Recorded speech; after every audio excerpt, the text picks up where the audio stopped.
ठाण्यातील फूल मार्केटमध्ये एका उत्तर भारतीय महिलेला अश्लील भाषा वापरत उत्तर भारतीयाने विनयभंग केल्याच्या आरोपावरून मनसेने दिला उत्तर भारतीयाला चांगला चोप। उत्तर भारतीय महिलेला न्याय मिळवून देण्यासाठी मनसे महिला कार्यकर्ते आणि पदाधिकारी आले धावून। मनसे महिला पदाधिकारी आणि कार्यकर्त्यांनी उत्तर भारतीयाला चांगलाच चोप दिलाय। चोप दिल्यानंतर मागायला लावली माफी। अनेक ठिकाणी आपण पाहिलं तर अशाच ज्या घटना घडत आहेत, महिलांना वारंवार याचा त्रास सहन करावा लागतो। कसं ताई थांबा, मी रवींद्र सोना। आज ही ताई ज्या दिवशी घटना घडली त्याला 2 दिवस झाले त्या घटनेला। त्यावेळेस तो पळून गेलेला होता। ती आपल्या ऑफिसला आल्यानंतर तिने मला ही घटना सांगितली। मी त्याला हे आणण्याचा प्रयत्न केला, तो पळून गेलेला होता। आज त्या ताईला घेऊन आम्ही इथे आलो आणि त्याला त्याचा प्रसाद जो मिळाला आहे तो मिळालेला आहे। मला ह्याच्यावरनं एक सांगायचं की ह्या फूल मार्केटमध्ये इतकी गर्दी असते की इथे अनेक जण 2-3 प्रकार आधी घडलेले होते की महिलांच्या बाबतीत, पण काही महिला समोर येत नाही सांगायला की ते घाबरतात। पण ही महिला समोर आली आणि त्यांनी आपल्या मनसेच्या ऑफिसला त्यांनी तक्रार केली। त्यामुळे मी आज ह्याला चांगला प्रसाद दिलेला आहे। आज त्याला जर समजलं नसेल तर ह्याच्यावरनं अजून बाकीच्यांनी पण समजून घ्यावा की जर महिलांच्या मध्ये कोणत्याही जाती समाजाची असो, आज ही जी महिला ही पण युपीचीच आहे, पण तिने मनसेकडे आली आणि तिने न्याय मागितला।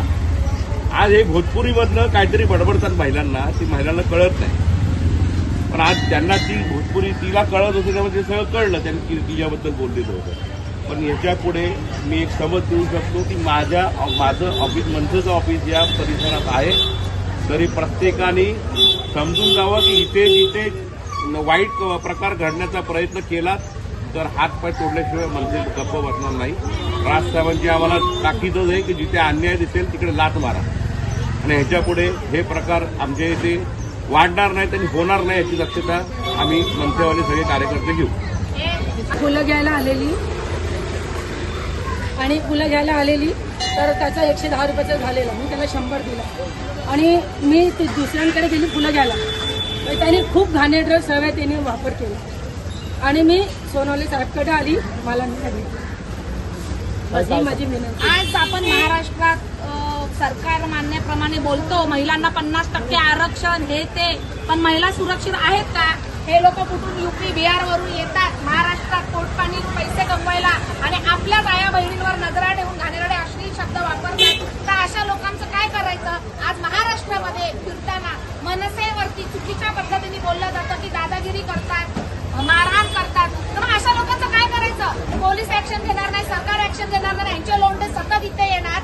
मग आम्ही करायचं काय? मी पुन्हा एकदा सांगते सर्व महाराष्ट्राच्या महिलांना की तुमच्यावरती कोणतीही गोष्ट घडल्यानंतर पोलीस कायदा नंतर या लोकांचा हिसाब असाच स्वतःहून करा, त्याच्यानंतर पोलीस स्टेशनला जा।